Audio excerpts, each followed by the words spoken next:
कांद्याच्या रोपाला सततच्या पावसामध्ये किंवा खराब वातावरणामध्ये तणनाशक मारावं का नाही हा प्रश्न भरपूर शेतकऱ्यांना पडतो आणि याच प्रश्नाचं आज मी उत्तर देणार आहे.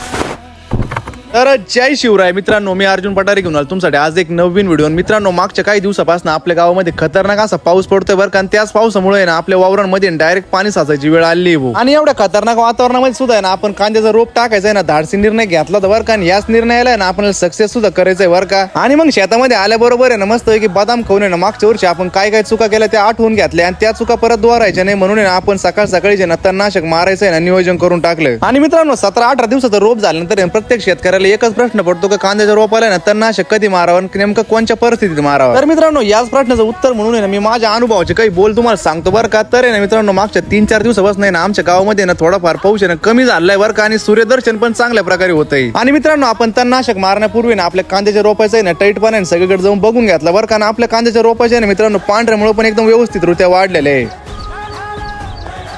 एवढा पाऊस होऊनही मुळी अजून चांगली आहे, पांढरी स्वच्छ मुळी अजून आहे, त्याच्यामुळे काही चिंता करायचं काम नाही. आणि मित्रांनो कांद्याच्या रोपाला तणनाशक मारताना मी 2-3 गोष्टींचा आहे ना बारकावा बघितला बरं का. कारण आहे ना सगळ्यात महत्त्वाची गोष्ट म्हणजे रोपाचा टाईटपणा आणि रोपाच्या पांढऱ्यामुळे ना आपल्यासाठी भरपूर महत्त्वाचे बरं का. आणि त्यानंतरच आपण तणनाशक मारायचा आहे ना निर्णय घेतला पाहिजे. आणि मित्रांनो तुम्हाला आपल्या शेतीविषयक अजून व्हिडिओ बघायचे असेल तर आपल्या आयडीला लवकरात लवकर फॉलो करून घ्या, व्हिडिओ लाईक करून घ्या आणि कमेंटमध्ये सांगा तुमचं रोप आता किती दिवसात झालंय.